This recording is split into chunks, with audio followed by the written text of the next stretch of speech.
Pessoal, bem-vindos mais uma vez ao nosso podcast, Global Valor. Se eu fosse vocês, eu ficaria até o final desse vídeo, porque tem muita coisa.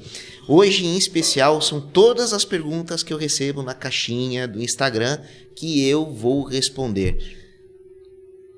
Algumas polêmicas, outras não, mas o importante é que vocês fiquem até o final para vocês entenderem quais são as perguntas que as outras pessoas, a dor das outras pessoas, com certeza elas vão ser a dor de vocês. Ou está sendo. É isso aí, Vitor. Boa noite para quem está nos assistindo aí. Vitor, como você já disse, né, nós estamos com algumas perguntas aqui que são chaves, né? São perguntas, eu estava lendo aqui, que servem para qualquer pessoa que queira investir ou já faz o investimento. Exato. Né? Eu vi que tá bem simples assim, perguntas objetivas. E vamos começar com a primeira pergunta, Vitor. O que é mais atrativo hoje para investimento no Brasil? E quais são os setores que historicamente deram mais ganhos? Olha, hoje no Brasil em especial, a gente não pode, de fato, não olhar para a renda fixa. Tá? Então a gente tem de ter um olhar para a renda fixa justamente por quê? Por causa do juro a qual nós estamos tendo. Então uma pequena parcela que você possa estar colocando é válido. Mas o que acontece? O importante é você colocar que os melhores setores historicamente que o Brasil sempre teve são bancos, as elétricas, ou seja, as empresas de energias, saneamento, seguros, telecomunicações. E hoje uma coisa que está muito em voga é o agronegócio, entendeu? Não tem o agronegócio hoje, ele está... Muitas pessoas colocaram que não é um setor perene ainda, mas ele está se colocando como um setor perene, no meu entendimento, justamente devido ao entrelaçamento que ele está tendo com vários nichos de mercado brasileiro. Então, um depende do outro e acaba que ele fica. Então, por exemplo, a agropecuária,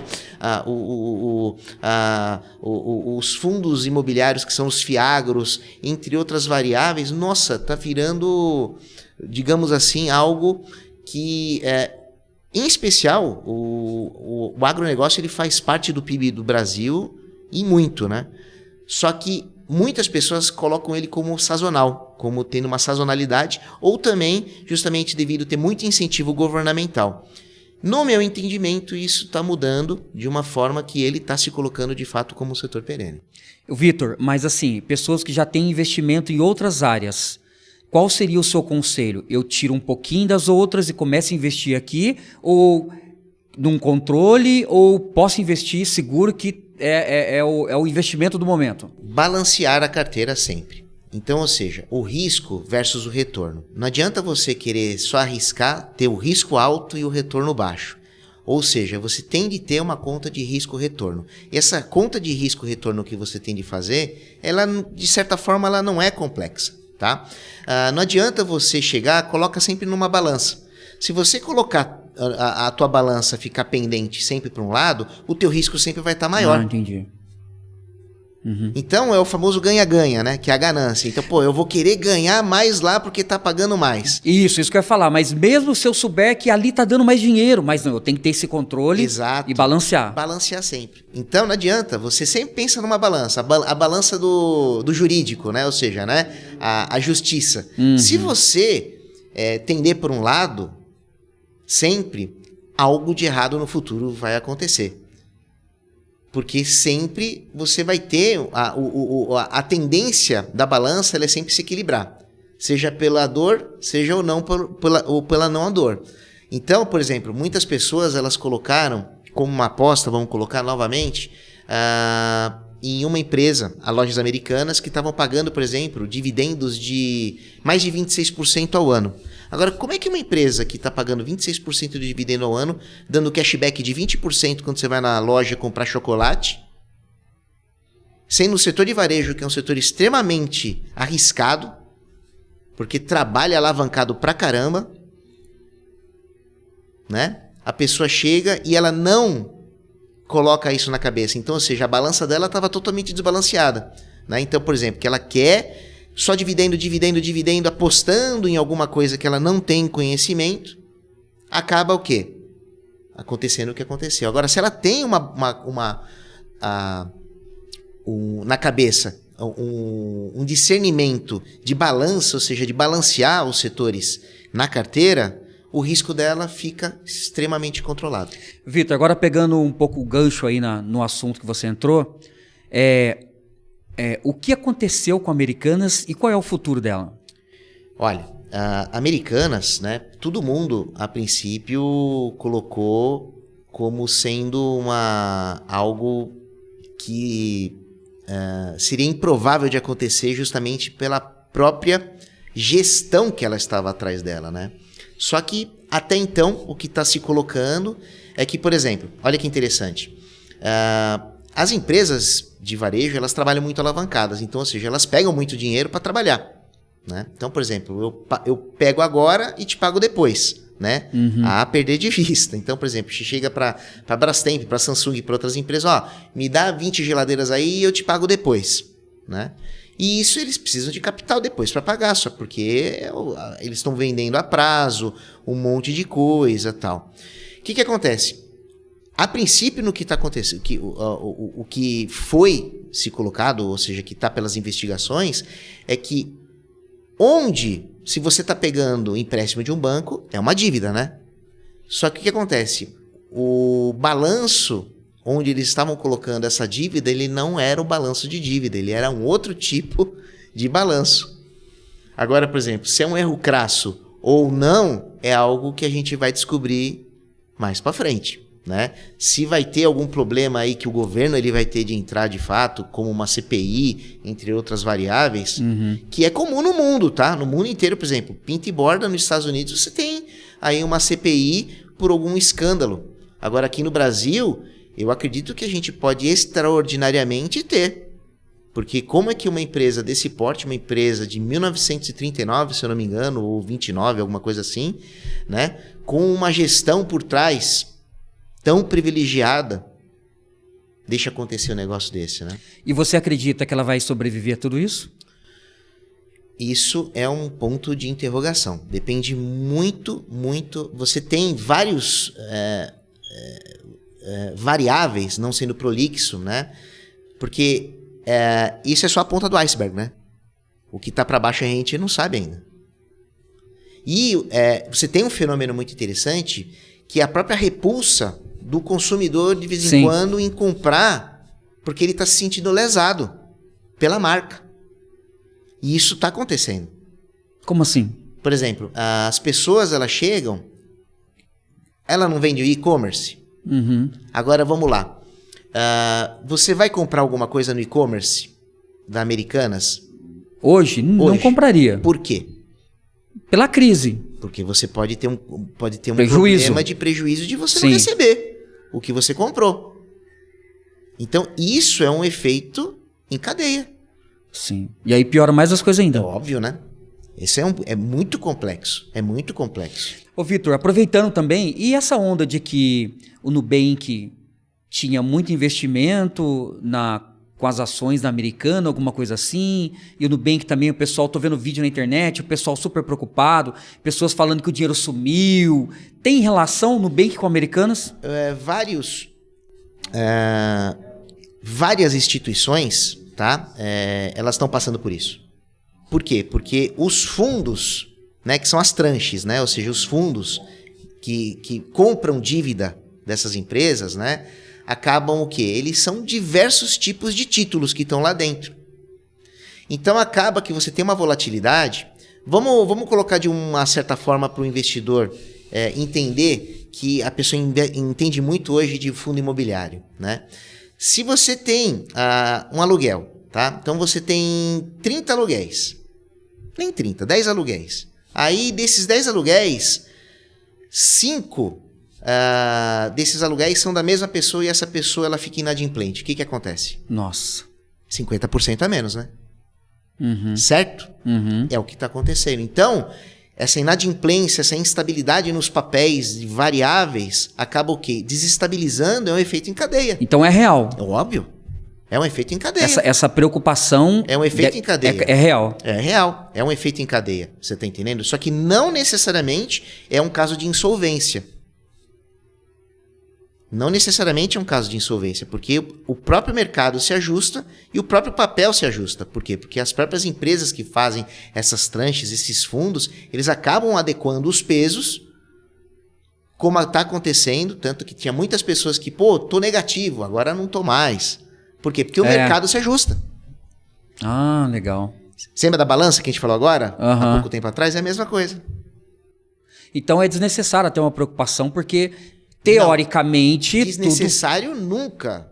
Desnecessário nunca, mas é ficar com o pé atrás. Só que tem coisas na vida, Davis, que você não tem pleno domínio. Por isso que a gente sempre tem que tomar cuidado com uma palavrinha, diversificação. Então, por exemplo, muitas pessoas falam, a renda fixa não tem risco. Olha aí. Uma coisa leva a outra, né? O que mais vale a pena investir? Lá fora ou aqui no Brasil? Vamos lá. Historicamente, o Brasil, ele sempre foi um país de juros altos, né? Por quê? Por causa do nosso risco agregado. O Brasil sempre teve um risco agregado. E, ao mesmo tempo, né, interessante, né? Aos olhos do mundo, a gente é considerado uma potência, tanto que a gente é a 12ª maior economia do mundo. Voltamos a ser a 12ª economia do mundo, né? Só que acontece, o nosso risco ele é muito alto. Risco alto, retorno alto. Uhum. Risco baixo, retorno baixo, né? Então, com isso, o que acontece? Desculpe te interromper. Imagina. Cita um país aí onde é baixo. Estados Unidos. A maior economia do mundo.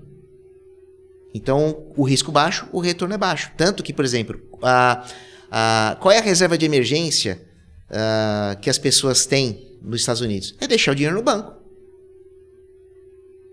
Hoje, por óbvio, devido à inflação que está tendo, você está tendo outros tipos de movimentação que o mercado mesmo está favorecendo ao povo americano. Mas isso é por um tempo. Tá? Agora, aqui no Brasil, em especial, tanto que você vê que você tem vários investidores institucionais estrangeiros que investem no Brasil justamente por quê? Por causa dos juros altos.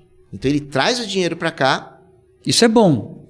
De uma certa forma, para nós é bom, mas ao mesmo tempo é ruim porque a nossa economia ela não consegue ir para frente.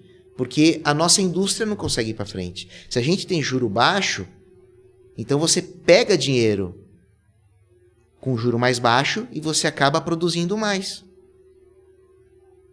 Esse é o cerne da questão. Então a gente tende de fato tomar cuidado com esse problema. Você vê que com os juros altos acaba que a nossa economia ela fica prejudicada. Mas aos olhos dos investidores estrangeiros, institucionais, nós somos o paraíso. Porém, ao contrário, hoje o nosso real ele é desvalorizado perante o dólar, que é uma moeda, a nossa moeda é uma moeda emergente. E de todas as moedas emergentes a gente sempre está tomando tranco, né? A gente está muito próximo sempre do final da fila. O que acontece? O povo brasileiro hoje, o investidor, ele está com os olhos de investir fora justamente para quê? Para dolarizar devido à perda financeira que a gente tem cotidianamente, para manter o padrão de vida futuro. Mas aí, resumidamente, invisto lá fora ou invisto aqui dentro? Ambos. Você tem de ter um meio termo. Porque se você vive no Brasil e você não tem absolutamente nenhum tipo, tá, de propensão de querer sair do Brasil, para que você vai deixar todo o teu dinheiro fora do Brasil? Ao mesmo tempo, você tem que tomar cuidado com o risco Brasil. Ou seja, o que é o risco Brasil hoje no meu entendimento? Não vamos colocar política, não vamos colocar nada. Vamos colocar em estrito senso a desvalorização da nossa moeda. Tá? Você tem que manter o teu padrão de vida. Você tem que manter o teu padrão de consumo. Me fala uma coisa que tem aqui perto de você que não é dolarizada. Até o copo aqui é dolarizado. Tem commodity. E o commodity é dólar. Então, se você não dolarizar uma parte do teu patrimônio, a tendência sempre do dólar é superar o real. E a tendência do dólar sempre é de aumentar. Tanto que em 1994 era R$1, né? R$1 era $1, né? Bateu quase 6, aí voltou, tá 5,18 hoje, que a gente tá gravando, 5,19. né? Só que a tendência dele é sempre aumentar. E você tomar uma canetada para baixar o dólar, aí fecha a casa. Aí é caixão e vela preta, né? Você tá entendendo? Que aí a gente vira Argentina mesmo. Aí virou. Então isso provavelmente é muito improvável que aconteça no Brasil. Qual o investimento mais seguro do mundo? E aí já emendo com a pergunta, e o que impacta para o investidor brasileiro? O investimento mais seguro que a gente tem no mundo é o Tesouro Americano. Depois você fala um pouquinho do Brasil também. Qual é o mais seguro do Brasil? Tá. É o Tesouro Brasileiro. Sempre vai ser. Entendeu? A dívida do país, a dívida soberana, ela sempre vai ser a mais segura. Porque se o país quebrar, o resto vai embora. Certo? Então, mas no caso dos Estados Unidos, ele é a maior potência mundial. Para você ter uma ideia, né, do poder dos Estados Unidos, né, a primeira potência, ou o primeiro país que tem mais títulos da dívida americana é a China. Hoje que está com 1 trilhão e 100 bilhões de dólares. E por aí vai. E o Brasil está tete a tete com o Reino Unido. Hoje nós somos a 5ª maior nação com títulos de reserva. A nossa reserva de valor internacional, em torno, se eu não me engano, de 350 bilhões de dólares está só no título americano. E essa ameaça de guerra prejudica alguma coisa ou não? Não necessariamente. Agora, por exemplo, você sempre tem que tomar cuidado com a macroeconomia, né? Então, por exemplo, um dado muito importante de conversar aqui, né? Que é teorias conspiratórias, mas é muito legal, né? Quem é o maior detentor de títulos da dívida americana? É a China. E quem tá de treta agora com os Estados Unidos? A China. E aí, se ela jogar isso tudo no mercado para vender, o que acontece com os Estados Unidos? A dívida dos Estados Unidos, o juro dos Estados Unidos vai para a estratosfera. Será que isso também evita a guerra, então? Por óbvio. Evita a guerra China com os Estados Unidos. É um balanço. Nossa, que interessante, tudo cara. Sociopolítico. E ao mesmo tempo aqui no Brasil. Por que o nosso dólar não dispara? Provavelmente devido à nossa lição de casa que a gente fez de não ficar refém, de não ter liquidez, ou seja, grana, conversibilidade, que é a mesma coisa. Vamos fazer um exercício de conversibilidade aqui. O que é conversibilidade? O que você pode converter muito rápido em grana. Então, digamos que você tem uma barra de ouro aqui, na direita. E, ao mesmo tempo, você tem o mesmo valor da barra de ouro em dólar do teu lado. Aí você vai lá no açougue da esquina e fala assim, ô, meu querido, eu quero 1 quilo de alcatra. Não vou falar picanha, porque senão a pessoa vai dar risada de mim e vai começar a falar um monte de coisa, né? Então é alcatra, tá, gente? Né? 1 quilo de alcatra. Aí o que o cara vai querer? Ele vai querer dólar ou ele vai querer ouro? Ele vai querer o dólar, porque é mais conversível. Ah, mas o ouro tem valor, Vitor. Mas, pô, peraí, mas como é que eu vou converter o dólar? Quantas graminhas que eu vou ter de raspar para dar pro cara? Pro açougueiro? Então, a conversibilidade, ela faz a diferença. E o dólar é a moeda fiduciária mais conversível do mundo. Onde você vai no mundo, todo mundo aceita dólar. Vitor, você recebeu algumas perguntas do tipo... Como eu começo a investir no Brasil? Essa é para quem está começando, é a pessoa que já está pensando em ser um investidor, já tá reservando o seu dinheirinho ali, está tirando uma pequena quantia do seu salário, onde ela começa a investir no Brasil. Isso é muito legal. Nossa, eu estou recebendo essas perguntas semanalmente, mas muitas. E eu respondo nas caixinhas do Instagram, das redes sociais que eu tenho. Aproveita e já fala o seu Instagram. @globalvalor, tá? @globalvalor. Não tenho outra conta. É @globalvalor, é a única conta que a gente tem, né? É super fácil. Você, primeiramente, abre uma conta em uma corretora a qual ela é conveniada pela CVM e você coloca lá, no Google mesmo, coloca lá, corretoras CVM. Vai aparecer toda a lista de corretoras a qual são homologadas pela Comissão de Valores Mobiliários, que é a autarquia nacional. Depois disso, abre a conta pelo app mesmo. Abriu a conta em torno de 1 dia ou até menos. A pessoa ela já recebe recebe o número da conta. Recebeu o número da conta, passa o dinheiro para a corretora. Passou o dinheiro para a corretora, você vai ter uma infinidade de ativos, que é renda fixa, tesouro, ações, fundos imobiliários, ETFs, BDRs. Então, mas eu acho que é aí que a gente se perde, sabia? Sim. Qual que é o primeiro que você... Os 3 primeiros que você indica? O que a pessoa não perca o sono. Ou seja, a primeira coisa que a pessoa tem de colocar é estar bem com o nível de conhecimento dela. Então, não adianta ela chegar e ela querer alavancar a vida dela e ir direto para ações. Ela pode começar na renda fixa. Para ela começar e ela ter um start. Puxa, que legal, agora eu invisto.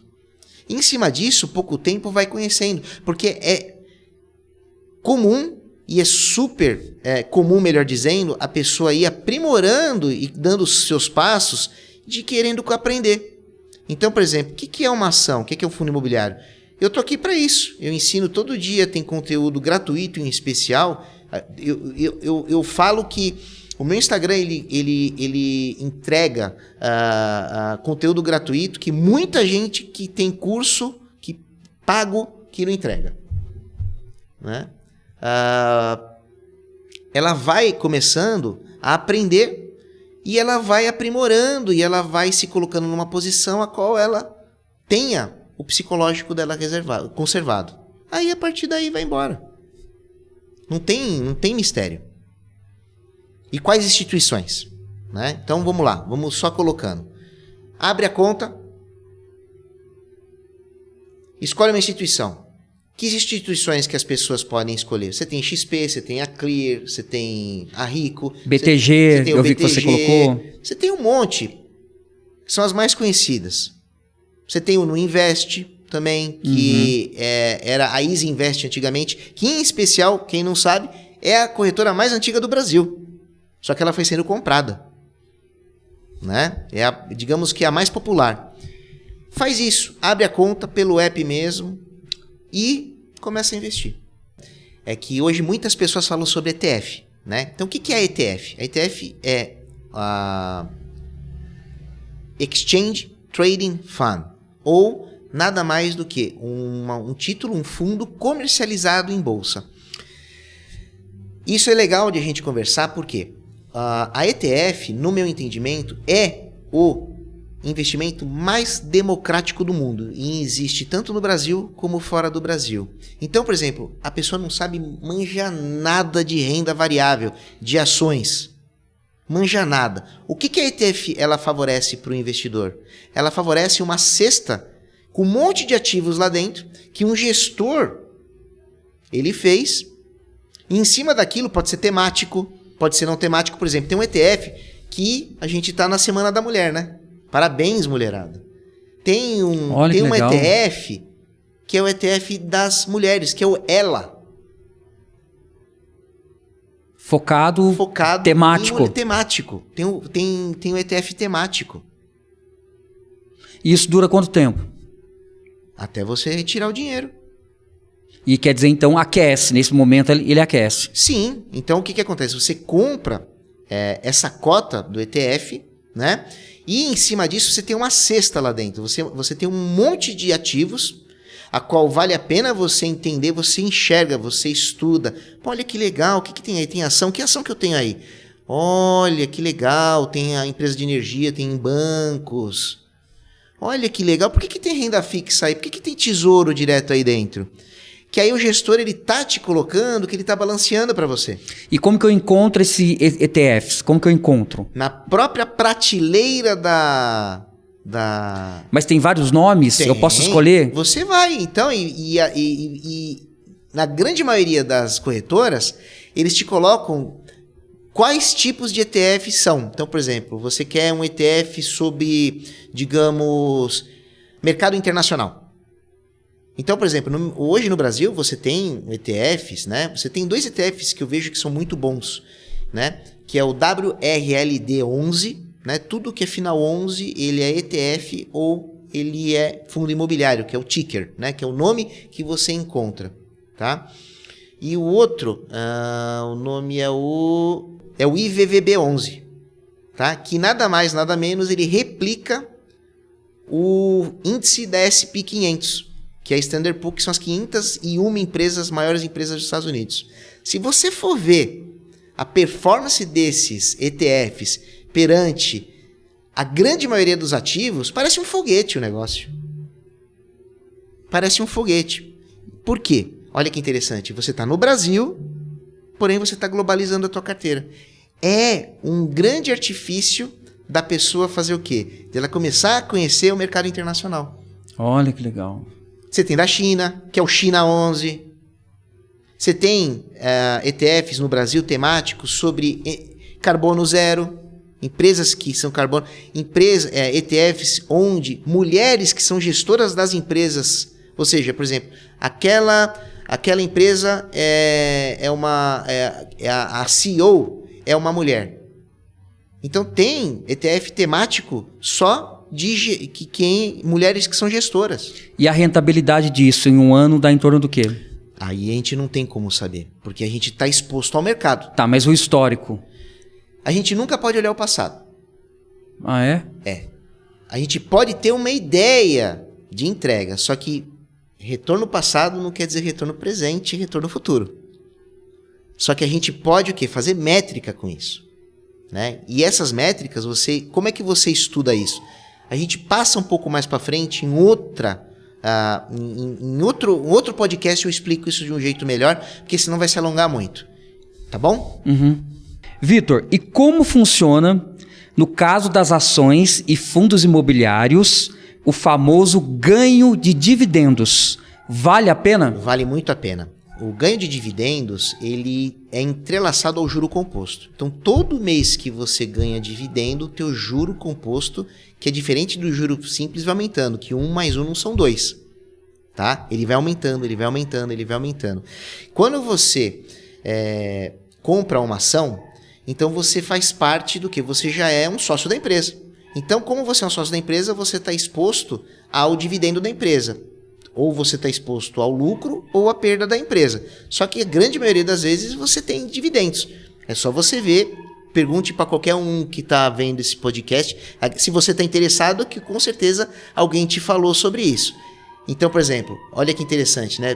O que está acontecendo no Brasil agora é que todo mundo está ficando grilado porque a Petrobras está pagando dividendo em cima de dividendo e dividendos extraordinários e o governo está ficando bravo com isso.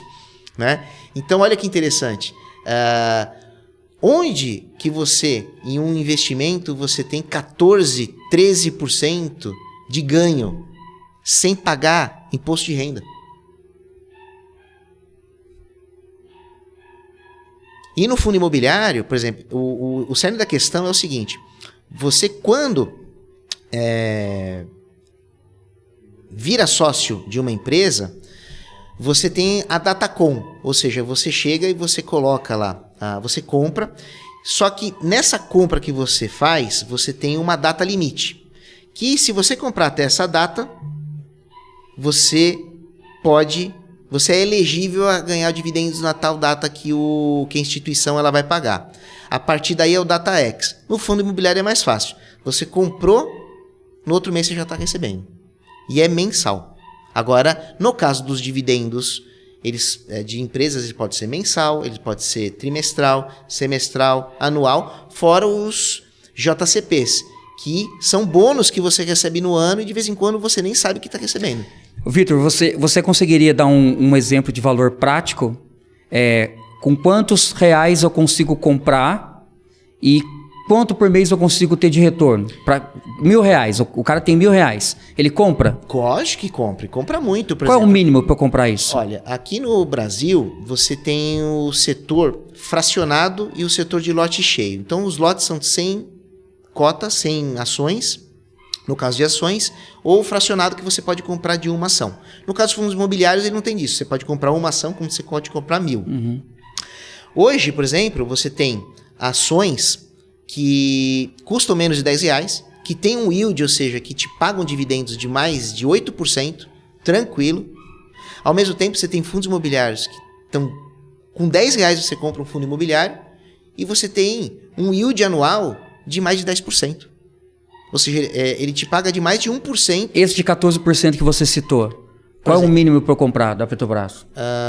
Bom, uma cota da Petrobras hoje, quanto que ela está? Em torno de 30 e poucos reais, mais ou menos, de 30 a 40 reais. Então... Isso dá 14% ao ano. 14% ao ano ela está pagando agora. Tá vendo? A gente não investe, a gente não começa a fazer um dinheirinho por falta de conhecimento, né? Exato, por falta de conhecimento. Agora, não necessariamente... Hoje um cara com 30 reais, uma pessoa com 30 reais, ele consegue fazer um investimento. Com 30 reais ele compra 3 cotas, por exemplo, de um fundo hoje que é o MXRF11, que é um dos fundos imobiliários mais líquidos do Brasil, que é o fundo mais popular, que o yield dele não baixa de 10% ao ano, 11% ao ano, com uma liquidez bizarra. E quando a gente fala que é liquidez, o que é? Cara, eu preciso do dinheiro para amanhã. Você põe à venda, todo mundo quer comprar. Nossa. Isso tem limite de compra? Você tem que esperar alguém tá vendendo ou não? Você pode ir lá e comprar? É a liquidez. Então, por exemplo, se você tem R$1 bilhão e tem 1 bilhão líquido, ou seja, que tem gente que está vendendo, você pode comprar. Claro, entendeu? Então, quanto mais liquidez o papel tem, mais você tem. E por que as pessoas vendem, já que dá tanta liquidez assim? Você tem vários aspectos aí. Você tem por rebalanceamento. Então, por exemplo, o cara chegou e falou assim, bom, eu cheguei num ponto que eu ganhei meus lucros, então eu excedi a minha balança, eu vou vender, botar o meu lucro no bolso e vou comprar alguma coisa que está mais barata para contrabalancear. Um cara desse já está no nível 2, né? Ou já fazer tá um caixa. Expert, né? Ou fazer um caixa. Outra, a empresa perdeu fundamento. O que é perder fundamento? Por exemplo, a Americanas, casa caiu. Sai de perto, vai todo mundo vender. Aí o que acontece? É a lei da oferta e da procura. O que acontece com o preço, com o valor? Cai. Bum! Né? E aí é loucura eu comprar, num caso desse? Com a esperança de que... Não, é perigosíssimo. Porque você sempre tem, para você comprar algo, você tem de fundamentar. E aí que a pessoa tende a esquecer o grupo do Zap Zap, né? Que muita gente se afundou com o IBR, com Americanas, entre outras coisas, porque compra que amanhã, isso aí amanhã vai estar R$2, R$3, vamos fazer um day trade, coisa parecida. A pessoa não tem domínio disso. E quem falar que tem domínio está mentindo.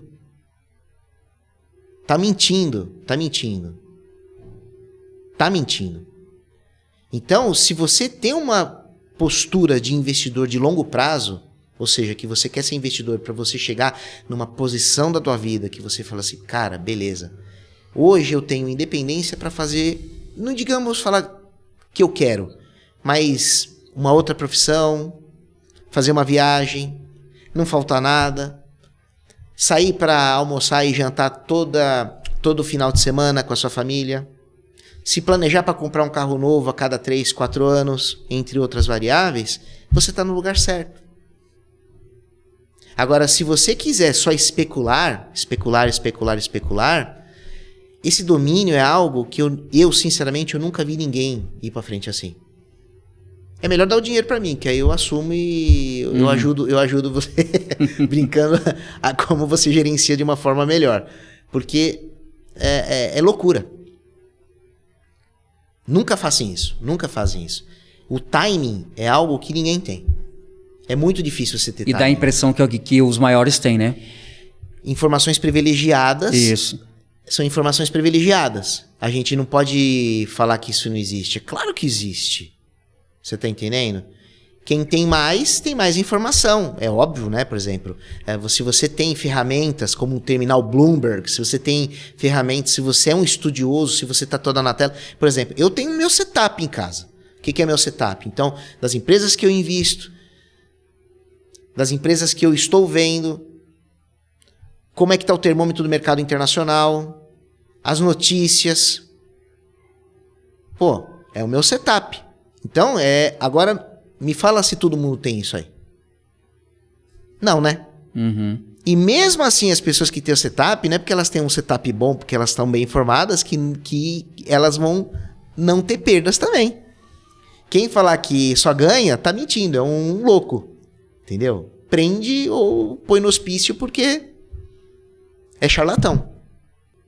Mas, voltando ao assunto que a gente estava falando, para um investidor de longo prazo, o efeito de bola de neve, ele é uma coisa fabulosa. Porque, por exemplo, o R$1 que você ganhou nesse mês, você reinveste ele.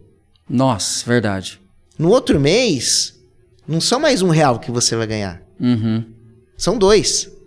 No outro mês, se você reinvestir os 2, não são 2, são 4. Aí você reinvestiu esses 4. Esses 4 no outro mês não são 5, eles podem ser 8. E o dividendo ele não tem nada a ver com o valor da cota. Porque uma coisa interessante, foquem sempre nisso, nessa frase que eu vou colocar. Patrimônio é ego. O que paga a conta é dividendo. Patrimônio é ego. Se você ficar todo santo dia entrando no teu home broker, ai meu Deus do céu, caiu a ação, ai, que legal, subiu, você vai ficar maluco. Se você tiver na tua cabeça um setup, um mindset das compras que você fez tão fundamentadas, não precisa fazer isso, porque você só vai receber os bônus. Óbvio, aí que a gente mais uma vez retorna. Se você tiver a balança equilibrada, pode ser que um setor ele seja penalizado. Por exemplo, vamos colocar, devido ao Covid, quantos setores não foram penalizados com isso? Ao mesmo tempo, quantos setores não foram favorecidos com isso? Uhum. Qual é um setor que foi muito favorecido? E-commerce. As big techs decolaram. Subiram que nem um foguete. Agora elas estão corrigindo. O que é a correção? A correção é quando começa... Todo mundo começou a oferir lucro, né? Tá todo mundo vendendo. Tanto que você vê, elas estão demitindo, né? É uma correção natural que está acontecendo. Só que outros setores, eles estão começando a se beneficiar.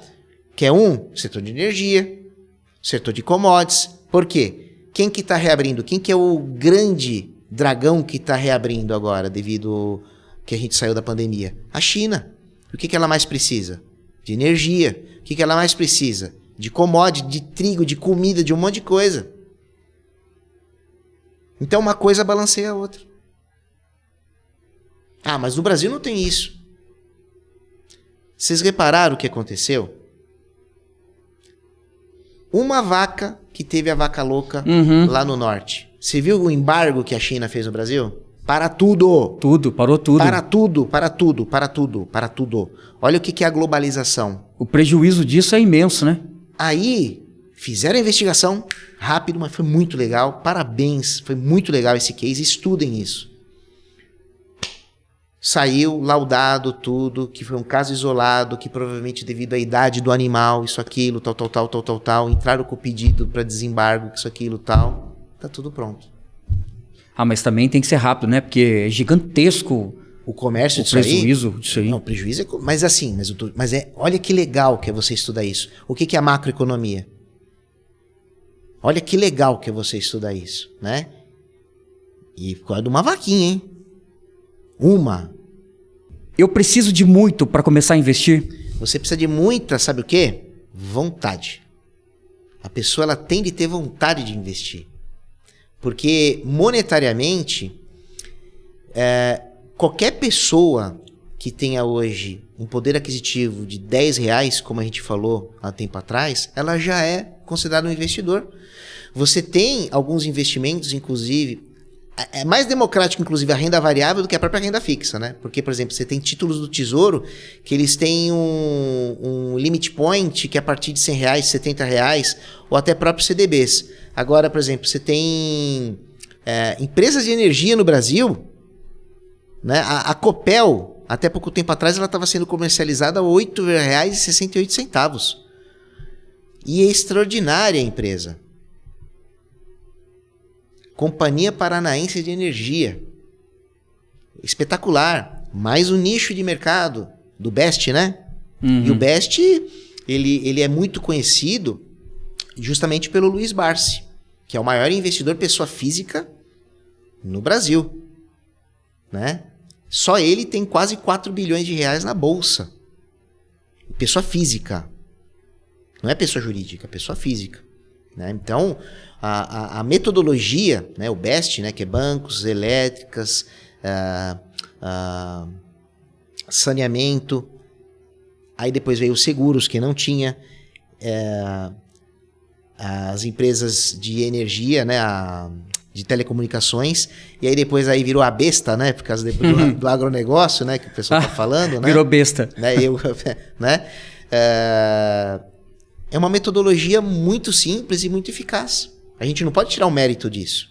E ele começou assim, como também o Décio Bazin, né? E quase essas pessoas não são conhecidas, né?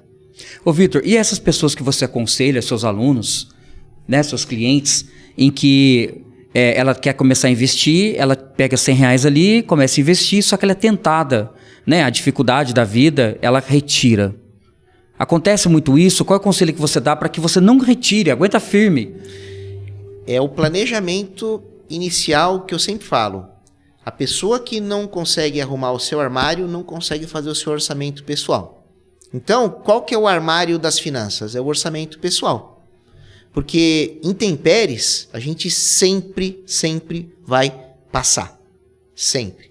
Por isso que existe a reserva de emergência. Agora, se você utilizar de você não entender essa lógica e querer passar por cima das etapas e ir direto para a bolsa para querer ganhar dividendo, é muito fácil você se estrepar. Você está dizendo que antes de eu virar investidor, primeiro eu tenho que fazer a minha reserva de emergência. Você já é investidor fazendo a reserva de emergência. Ah, sim, legal. Tá, mas aí a reserva de emergência é aquele valor que eu coloco ali, que eu faço meu investimento. Em caso de uma emergência, um desemprego, por exemplo, uma doença, exato, eu posso tirar imediatamente. Então, eu tenho que deixar esse dinheirinho aqui da minha reserva até depois eu começar a me aventurar. Sim, exatamente. Exatamente. Por quê? Porque senão, o que acontece? Você vai estar exposto ao mercado, como está acontecendo agora. O mercado ele está corrigindo muito. Por N motivos, o mundo inteiro está corrigindo. E quando a gente fala correção, né, no economês, o pessoal, né, no mundo das finanças, é o quê? Tá caindo. E não é para se desesperar, muito pelo contrário. Se você colocar na psicologia financeira, né, compre aos sons dos canhões e venda aos sons dos violinos. A hora de comprar é quando está na baixa. E as pessoas fazem totalmente o inverso. Quando está lá em cima, agora que eu vou comprar. Porque agora eu tô legal. Meu psicológico está conservado, né? Só que é totalmente o contrário. Só que o que acontece? As pessoas elas fazem muito ao contrário. Os nossos alunos, os meus alunos, o que eles fazem? Eles têm uma metodologia que eu passo, tá? Do que? Deles trabalharem inicialmente o psicológico, entenderem a metodologia e, de fato, colocar como se fosse uma planilha mesmo. Quais são os seus desejos, quais são os seus anseios, o que você precisa e ir balanceando isso. Até você chegar na renda variável. E na renda variável, como que você balanceia isso? Muitas pessoas, muitos educadores, ele colocam como empresas. E eu discordo plenamente sobre isso. A gente sempre tem de colocar como setor. Porque você tem empresas que disputam no mesmo setor. Então, se você colocar como setor, você consegue fundamentar e pegar a melhor delas. Agora, se você for diretamente numa empresa, você esquece a outra. Faz sentido isso? Uhum. Porque você tem o quê? Você tem o viés. Eu não quero enxergar. Você está com viés. Por exemplo, todo mundo fala da Petrobras, né? Mas ninguém sabe que tem a PetroRio, que tem um monte de empresa no meio desse imbróglio aí, que pode ser uma baita oportunidade para frente. Que perto da Petrobras, a nível de market cap, de capitalização de mercado, é um ratinho. Mas a potência disso é absurda. E outra coisa, né? Todo mundo, quando vê no mercado de energia, pensa a primeira coisa em petróleo. Acabou de fechar um contrato aí de um parque eólico. E aí, parque eólico, olha que interessante. Você tem o quê? Você tem as empresas que fabricam os rotores eólicos, né? Uhum. Os motores eólicos, né? Os geradores, melhor dizendo, né? Tem algum fabricante aqui no Brasil que faz isso? Boa pergunta, né? Não conheço. Tem uma empresa que é muito pouco conhecida, que faz as pás desses geradores, que é a Aeris. Uhum. E será que ela não pode fechar um contrato? Ou ela não fechou um contrato com isso? E onde que você consegue essas informações? Estudando. E na nossa metodologia, o que que eu ensino? A você estudar. Então, você pegar o setor e você esmiuçar.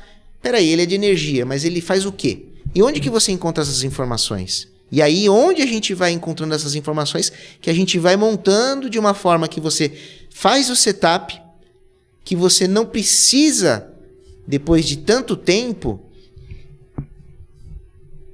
para você ir checando. Então, que você tenha 30 minutos da tua semana para você dar uma olhadinha.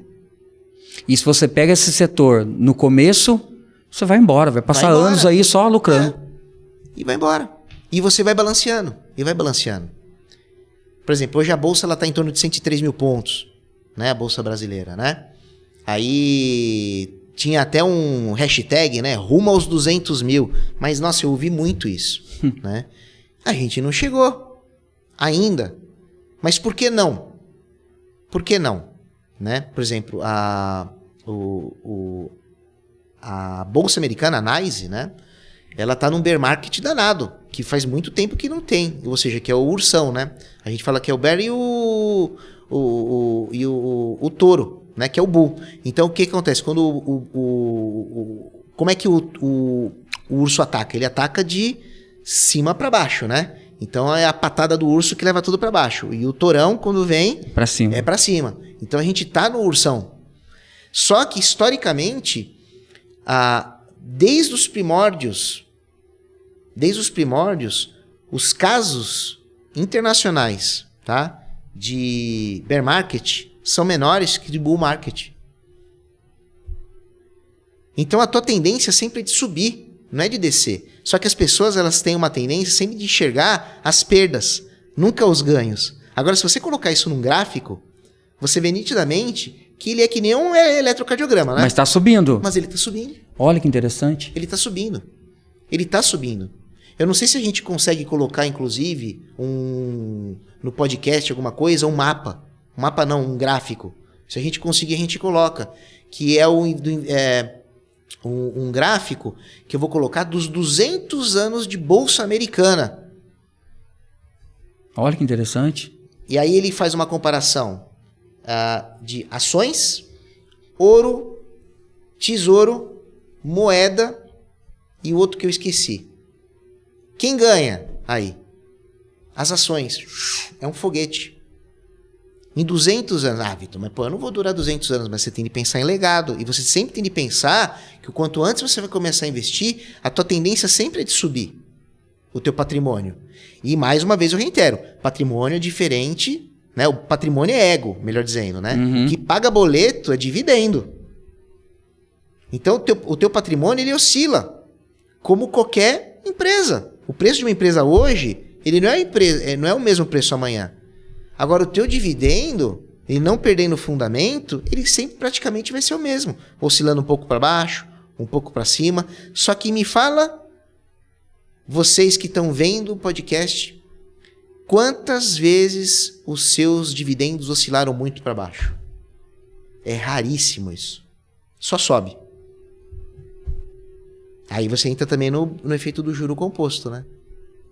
Que até o próprio Albert Einstein falou, que é a 8ª maravilha do mundo. E lá fora, investir é fácil ou é difícil? Lá fora, e é mais fácil que aqui até. É mais democrático, no meu entendimento. Por que eu falo da democracia? Hoje, o Brasil... olha que interessante, uma coisa interliga a outra, né? A gente começou lá falando dos juros, que os juros impactam, né? A cadeia das empresas brasileiras, aí a gente acaba tendo uma economia fraca, que não tem muita empresa. Então aqui no Brasil, a gente tem pouco mais de 400 empresas listadas na Bolsa Brasileira. Lá na NYSE, né? Então quando a gente fala da Standard Poor's, que é o índice das 501 empresas maiores do mundo. Você tem a Nasdaq, você tem a Dow Jones e você tem as outras periféricas que não menos favorecidas, mas você tem outras empresas, outras bolsas, que se você for ver, você tem praticamente mais de 5 mil ativos. E se você entrar no site da NYSE, na semana, toda vez tem um IPO, que é uma oferta que vai abrir uma empresa, que ela está listando, que ela quer abrir capital. Que diferença. Né? E ao mesmo tempo, né, hoje, falando de democracia, né, a gente tem aqui os ETFs do Brasil, não tem? Que eu te falei? Lá nos Estados Unidos, você não sabe a gama de ETFs que você tem. É absurdo. Eu, sinceramente, eu não sei falar de cabeça quantos tem. Tá? Eu até peço desculpas. Mas é uma gama tão imensa, com um volume tão grande de dólares envolvido. Por exemplo, a gente fala de coisa de trilhões de dólares por dia de movimentação. Então, consequentemente, o que acontece? A liquidez é outra. Você compra papéis com um preço muito próximo de você fazer a oferta. Então, por exemplo, aqui você fez uma oferta no Brasil, eu quero comprar mais baixo. Porque eu estou ofertando, aí o cara pega ou não. Né? Lá, a grande maioria das vezes, você está vendo no home broker, digamos assim, a Chevron. Ela está custando não sei quantos dólares lá. E 81 cents. Aí você coloca $2 a menos, $3 a menos e você faz a oferta. E você compra. Aqui no Brasil é diferente. Aqui no Brasil você não consegue muito isso. Então você tem uma variedade e você tem um ambiente democrático muito maior nos Estados Unidos. É muito mais fácil de investir lá.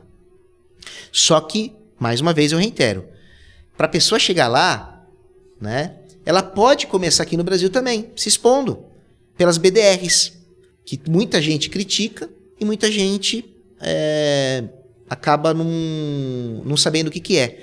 O que é uma BDR? É o Brazilian Deposit Receipt, ou seja, nada mais, nada menos que são recibos de ações estrangeiras que são listadas na Bolsa Brasileira. Então, a pessoa, o investidor, ele pode se expor a uma empresa americana, a uma empresa estrangeira no Brasil, comprando em real. E com isso ele vai ter uma exposição internacional e ele aprende como que é o mercado internacional. Legal. Muitas pessoas criticam, porque a gente está na mesma lei do Brasil, então é melhor comprar na fonte, concordo plenamente. Mas investir não tem um certo e um errado, desde que a pessoa invista. O errado é não investir, né? Ô Vitor, e o mercado lá fora, ele é similar é parecido com o mercado brasileiro? Não, ele é muito diferente. Ele é muito diferente. O nosso mercado, ele, por exemplo, assim, como é que eu posso te dizer? Nosso mercado, ele tem uma postura de ser muito doméstico.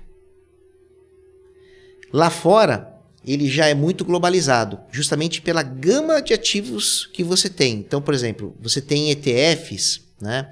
Por exemplo, no caso da VT ou da VTI, né? Que são os tickers delas, né? Que, por exemplo, você vê numa cesta somente desse ativo, você tem 8, 9 países que está dentro, que você está diversificando em 9 países. Isso, de fato, é uma verdadeira diversificação. Aqui você não tem muito isso.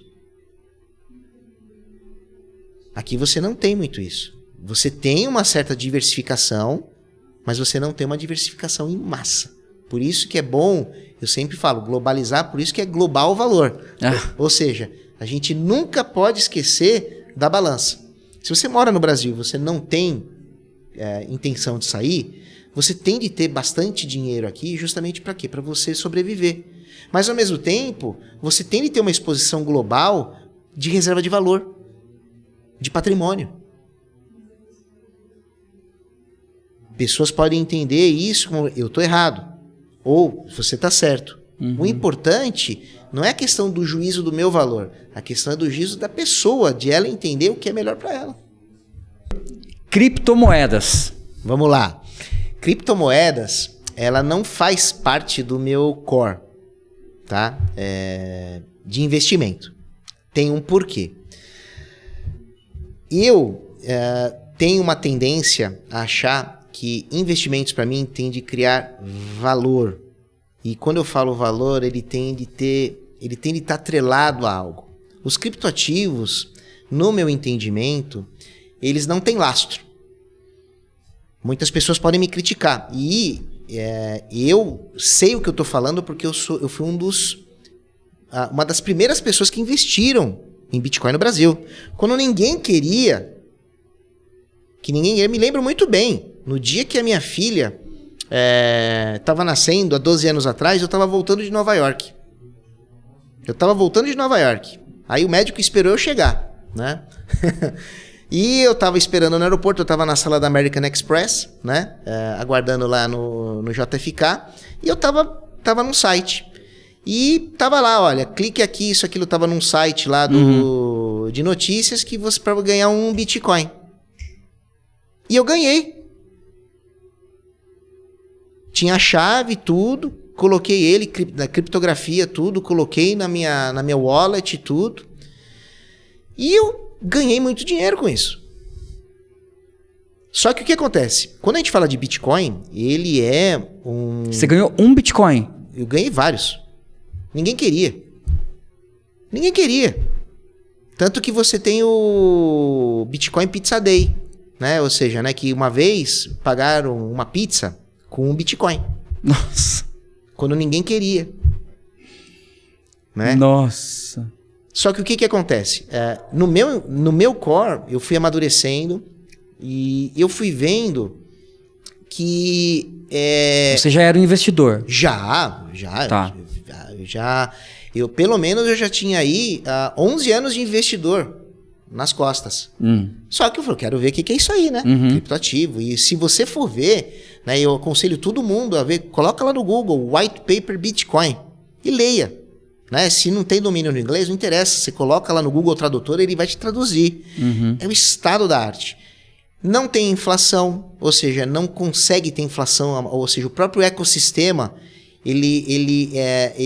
o excesso de moedas, ele tira do mercado, ele queima as moedas.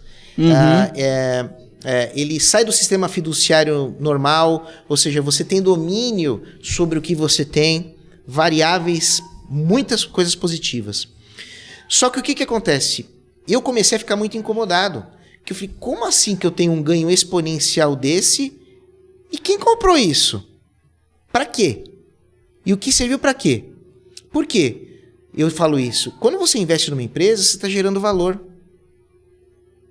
Quando você está investindo num criptoativo, que valor que você está dando para a sociedade? Então, é algo pessoal meu. Eu não sou absolutamente contra ninguém que investe. Mas eu acho que perderam a mão. Perderam muito a mão. Tanto que você vê os escândalos envolvidos com criptoativos. É um atrás do outro. É o Elon Musk falar do Dogecoin, sai de perto. Que coisa, cara, que isso? Agora, por exemplo, ao mesmo tempo, você teve benefícios fabulosos. Por exemplo, agora, o Brasil está começando a tokenizar o real. O token, né? Ou seja, a tokenização, ela vem dos criptoativos. Então, a gente vai ter o real virtual. Você acha que a gente vai ter cédula na mão? A gente não vai ter mais cédula na mão. A gente vai ter dinheiro virtual. E há muito tempo a gente tem. Que é o que já rola, né? Há muito tempo. Só que o que acontece? A gente vai ter o real virtual. Que ele vai ter o peso em cima dele, como várias outras empresas já têm. Por exemplo, se eu não me engano, a Infinity Pay também tem, que é uma empresa de maquininhas, né? Ela tem o token dela, que é em BRL, que é em Brasil, ou seja, né? Você tem o dólar tokenizado, que é o USDT, o USDC, entre outros. Só que o grande problema é que é o seguinte, agora vocês vão entender. Onde que está esse lastro? Você, por exemplo, no caso de uma USDC, de uma USDT, ou seja, que são tokens dolarizados, eu tenho o dólar dolarizado. Mas qual é o lastro disso? Agora, no caso do Banco Central do Brasil, qual é o lastro? É o Tesouro Nacional. É muito complexo. E, ao mesmo tempo, as pessoas elas colocam como investimento. E no meu entendimento não é investimento, é especulação. Mesmo o mercado tradicional está inundado, hoje Wall Street está inundado de criptoativo, Inundado. Só que é o seguinte, Wall Street é o seguinte, se você deixou dinheiro na mesa, eles não vão negar que eles vão querer o dinheiro, né? Como qualquer instituição. Então eles têm de dançar conforme a música. Então eles têm produtos interligados a criptoativos, mas eu não acredito mais. E eu não tenho mais nada, exposição zero. Se é para ter lastro mesmo, é dólar.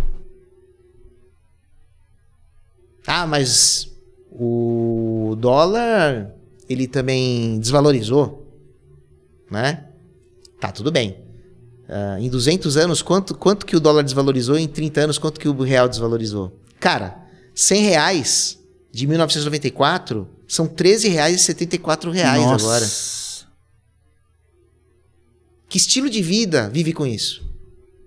R$790 de 1994 não são R$100 hoje. Vai no meu supermercado com R$100 para ver o que você sai. Você sai com muita coisa? Não. Com nada. O dólar já não tem isso. E ao mesmo tempo, eu nunca vi um regime anárquico ganhar do sistema fiduciário comum. Eu nunca vi a anarquia ganhar do sistema, historicamente. Então as pessoas que acham que vão ganhar anarquicamente estão muito enganadas. Então acho que vai ter um meio termo aí.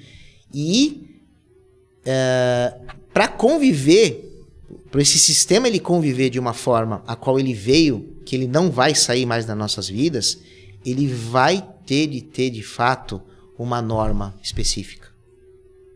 Ele vai ter de ter, como ele agora saiu, né?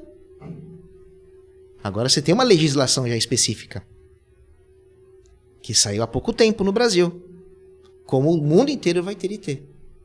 Em certos países é proibido ter. Agora, por exemplo, na Argentina, né? Argentina ninguém quer peso, né? Lá tudo é dólar. Mas o Bitcoin é muito pouco comercializado lá. Então, e aí? Será que eu tô certo ou eu tô errado na minha analogia de lastro? Será que o sistema fiduciário ele se equipara ou ele ganha, de fato, do sistema das criptos, do ecossistema, né? É algo para se pensar, né? Para refletir. Você vai comprar uma moto lá em Buenos Aires, você não paga em peso, você paga em dólar.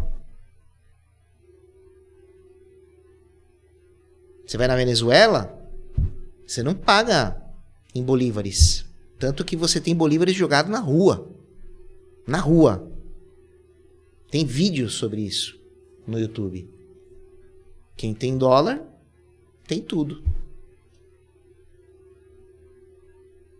E as grandes reservas de valor mundial são duas: ouro e dólar. Fica para uma próxima, muito legal. Vou trazer para vocês que a gente vai falar sobre um tratado muito interessante, que foi o tratado onde depois da Segunda Guerra Mundial, quando o mundo inteiro estava quebrado, a Europa ela tinha de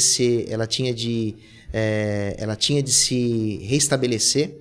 E para você não ter uma inflação mundial galopante, absurda, e para todo mundo ter uma ponderação, houve o tratado que chama-se Tratado de Bretton Woods, onde, para você imprimir dinheiro, você tinha de imprimir perante o lastro de ouro que você tinha no país. E isso é o correto. Eu vou trazer para vocês na próxima. Isso é legal. Pode me cobrar. Depois desse spoiler da próxima, então. Obrigado de vocês estarem aqui comigo mais uma vez no podcast Global Valor. Se vocês tiverem alguma dúvida, não deixe de mandar na minha rede social, Global Valor, no Twitter, no TikTok, também a gente está começando, no próprio YouTube, tá? Nos vemos em breve no próximo. Um grande abraço. Obrigado, Davis, mais uma vez. Eu que agradeço. E um abraço para vocês e tchau.